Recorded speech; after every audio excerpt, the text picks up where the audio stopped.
श्रुतिस्मृतिपुराणानाम् आलयं करुणालयं नमामि भगवत्पाद ಶಂಕರಂ ಲೋಕಶಂಕರಂ.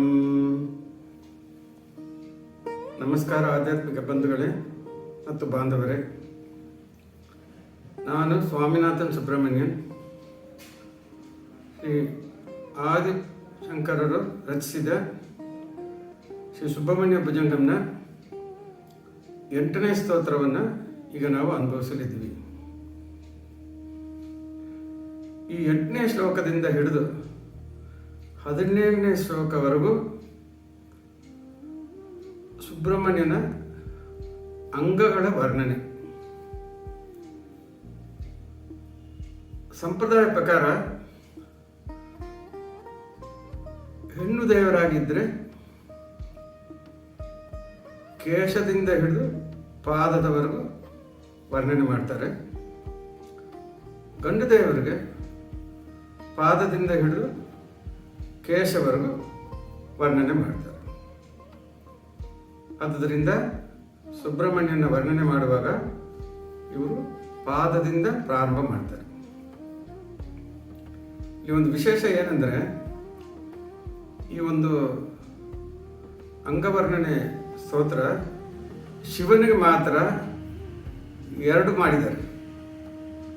ಯಾಕೆಂದರೆ ಅರ್ಧನಾರೀಶ್ವರ ಸ್ವರೂಪ ಅನ್ನೋಕ್ಕೋಸ್ಕರ ಶಿವನಿಗೆ ಪಾದದಿಂದ ಕೇಶದವರೆಗೂ, ಪಾರ್ವತಿಗೆ ಕೇಶದಿಂದ ಹಿಡಿದು ಪಾದದವರೆಗೂ ಅಂತ 2 ಸ್ತೋತ್ರಗಳನ್ನು ಮಾಡಿದ್ದಾರೆ. ಈಗ ನಾವು ಸ್ತೋತ್ರಕ್ಕೆ ಹೋಗೋಣ. ಈ ಶ್ಲೋಕ ಹೀಗಿದೆ: ಲಸತ್ಸ್ವರ್ಣಗೇಹೇ ನೃಣಾಂ ಕಾಮದೋಹೇ ಸುಮಸ್ತೋಮ ಸಂಚನ್ನ ಮಾಣಿಕ್ಯ ಮಂಚೇ ಸಮುದ್ಯತ್ ಸಹಸ್ರಾರ್ಕ ತುಲ್ಯ ಪ್ರಕಾಶಂ ಸದಾ ಭಾವಯೇ ಕಾರ್ತಿಕೇಯಂ ಸುರೇಶಂ.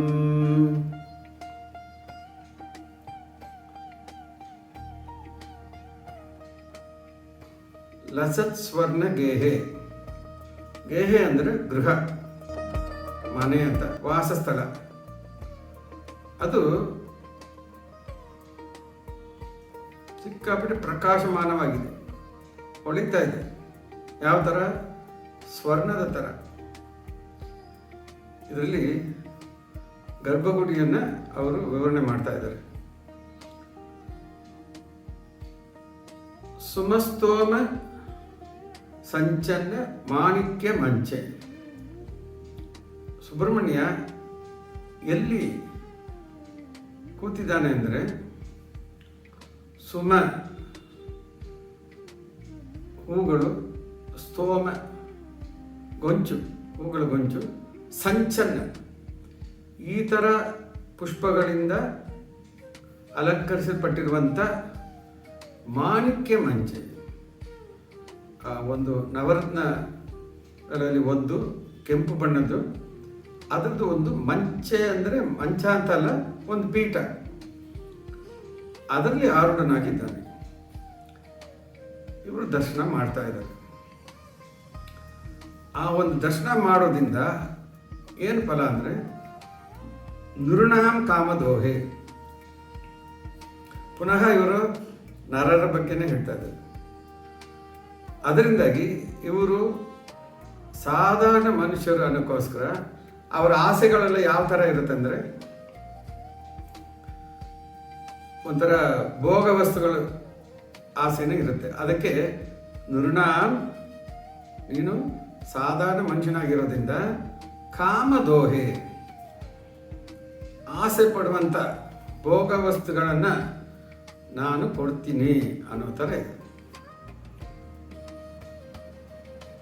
ಆ ಒಂದು ದೇವರ ಒಂದು ಅವರು ಪೀಠದಲ್ಲಿ ಕೂತಿದ್ದಾರೆ. ಇವರು ಯಾವ ಥರ ಕಾಣ್ತಾ ಇದೆ ಅಂದರೆ, ಸಮುದ್ಯ ಸಹಸ್ರಾರ್ಕ ತುಲ್ಯ ಪ್ರಕಾಶ, ಅಂದರೆ ಅನುಪಮ ಪ್ರಕಾಶ. ಯಾವ ಥರ ಅದು? ಈಗ ತಾನೇ ಉದಯಿಸುತ್ತಿರುವ 1000 ಸೂರ್ಯನಂತೆ ಇದೆಯಂತೆ. ಅವರ ಒಂದು ತೇಜಸ್ಸು. ಇವರು ಎಷ್ಟು ಪದಗಳನ್ನು ಸರಿಯಾದ ಜಾಗದಲ್ಲಿ ಪ್ರಯೋಗ ಮಾಡೋದಲ್ಲಿ ಶಂಕರರು ಒಂಥರ ಅವ್ರಿಗೆ ಸಾಟಿನೇ ಇಲ್ಲ. ಮಾಣಿಕ್ಯ ಮಂಚೆ ಅಂತ ಹೇಳ್ಬಿಟ್ಟಿದ್ದಾರೆ, ಅಲ್ಲಿ ಕೆಂಪು ಬಣ್ಣ ಬಂದ್ಬಿಡ್ತು. ಅದರಿಂದಾಗಿ ಅದಕ್ಕೆ ಹೋಲೋ ಥರ ಇರಬೇಕು. ಏನಪ್ಪ ಅಂದರೆ, ಉದಯಿಸ್ತಿರುವ ಸೂರ್ಯ ಸಮುದ್ರ ಸಹಸ್ರಾರ್ಕ, ಈಗ ತಾನೇ ಉದಯಿಸ್ತಿರುವಂಥ ಸೂರ್ಯ. ನಮಗೆಲ್ಲ ಗೊತ್ತು, ಬೆಳಗಿನ ಜಾವ ಸೂರ್ಯ ಕೆಂಪು ಬಣ್ಣದಾಗಿರ್ತಾನೆ, ಸಂಜೆ ಕೂಡ ಅಸ್ತಮನ ಸಮಯದಲ್ಲಿ ಕೆಂಪು ಬಣ್ಣದಾಗಿರ್ತಾನೆ. ಅದಕ್ಕೆ ಉದಯಿಸ್ತಿರುವ ಸೂರ್ಯನಂತೆ, ಅದು ಒಂದು ಸೂರ್ಯ ಅಲ್ಲ, ಎರಡು ಸೂರ್ಯ ಅಲ್ಲ, 1000 ಸೂರ್ಯಗಳ ಒಂದು ತೇಜಸ್ಸು. ಸಾಮಾನ್ಯವಾಗಿ ಪದ್ಯಗಳಲ್ಲೆಲ್ಲ ಈ ಥರ ಅಂಕೆಗಳು ಕೊಟ್ಟರೆ 1000, 100 ಈ ಥರ ಎಲ್ಲ ಕೊಟ್ಟರೆ ಆ ಥರ ಎಣಿಕೆಗೆ ಅದನ್ನು ಲೆಕ್ಕಕ್ಕೆ ತಗೋಬಾರ್ದು. ಅದು ಏನನ್ನು ಗುರುತಿಸ್ತದೆ ಅಂದರೆ ಬಹಳ ಹೆಚ್ಚು ಅಂತ ಅದಕ್ಕೆ ಅರ್ಥ. ಅಂದರೆ ಎಣಿಸಲಾದಷ್ಟು ಸೂರ್ಯನು ಒಟ್ಟಿಗೆ ಬಂದರೆ ಅದು ಪ್ರಕಾಶ ಹೇಗಿರುತ್ತೆ ಆ ಥರ ಒಂದು ಪ್ರಕಾಶಮಾನ ಒಂದು ತೇಜಸ್ಸುಳ್ಳ ಒಂದು ಮೂರ್ತಿ ಅಲ್ಲಿ ಅವನು ನೆಲೆಸಿದ್ದಾನೆ. ಅದರಿಂದಾಗಿ ಅಂಥ ಒಂದು ದೇವರನ್ನ ನಾನು ಸದಾ ಭಾವಿಯೇ, ಹಿಂದಿನ ಶ್ಲೋಕದಲ್ಲೂ ಕೂಡ 2 ಶ್ಲೋಕಗಳ ಹಿಂದೆ ಸದಾ ಭಾವಿ ಅಂತ, ನಾನು ಸದಾ ನಿರಂತರವಾಗಿ ನೆನೆಸ್ತಾ ಇರಲಿ, ಜಪಿಸ್ತಾ ಇರಲಿ ಅಂತ ಹೇಳಿ ಕಾರ್ತಿಕೇಯಂ ಸುರೇಶಂ. ಸುರೇಶಂ ಸುರರು, ದೇವಲೋಕದವರು, ಅವರಿಗೆ ಈಶಂ, ಅವರಿಗೆ ಪ್ರಭು. ನರೇಶಂ ಸುರೇಶಂ, ನರರಿಗೂ ಪ್ರಭು. ಹಿಂದೆ ಒಂದು ಮಹಾದೇವದೇವಂ ಅಂತ ನೋಡಿದ್ವಿ, ದೇವರುಗಳಿಗೆಲ್ಲ ದೇವರವರು. ಅದೇ ಥರ ಸುರೇಶಂ ಅಂದರೆ ಸುರರಿಗೆ ಈಶ, ಪ್ರಭು ಅಂತ ಹೇಳಿರ್ತಾರೆ. ಇದರಲ್ಲಿ ಬಹಳ ಮುಖ್ಯವಾದ ಪದ ಯಾವುದಪ್ಪ ಅಂದರೆ ಕಾರ್ತಿಕೇಯಂ. ಒಂದೊಂದು ಶ್ಲೋಕದಲ್ಲೂ ಕೂಡ ಒಂದೊಂದು ವಿಶೇಷತೆ ಇದೆ. ಷಣ್ಮುಖ ಅಂತ ಹೇಳಿ ಒಂದ್ಸರಿ ಕರೆದರು, ಇಲ್ಲಿ ಷಣ್ಮುಖ ಅಂತ ಕರಿಬೋದಿತ್ತು, ಆದರೆ ಕಾರ್ತಿಕೇಯಂ ಅಂತ ಕರೀತಾ ಇದ್ದಾರೆ. ಇದಕ್ಕೆ ಕಾರಣ ಇದೆ. ಯಾಕೆಂದರೆ ಈ ಒಂದು 8ನೇ ಶ್ಲೋಕ ಅಂಗಗಳ ವರ್ಣನೆಗೋಸ್ಕರ ಇರುವಂಥದ್ದು. 8ರಿಂದ 17 ಶ್ಲೋಕವರೆಗೂ ಇದೆ. ಶಂಕರರು ಪ್ರಾರಂಭ ಹೆಂಗೆ ಮಾಡ್ತಾ ಇದ್ದಾರೆ ಅಂದರೆ, ಪೂರ ದೇಹವನ್ನು ಮಾಡಬೇಕು ಅಂತ ಫಸ್ಟ್ ಮೊದಲು ವರ್ಣನೆ ಮಾಡಬೇಕು.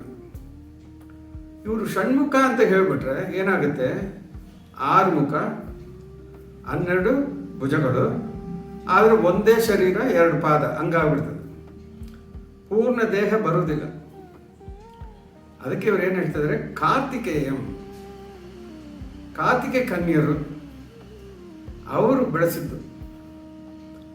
ಆಗಲೇ ಒಂದು ಶ್ಲೋಕದಲ್ಲಿ ನಾವು ಹೇಳಿದ್ವಿ, ಶಿವನ ನೇತ್ರಾಗ್ನಿಯಿಂದ 6 ಕಿಡಿಗಳು ಬಂದು 6 ಮಗು ಆದವು.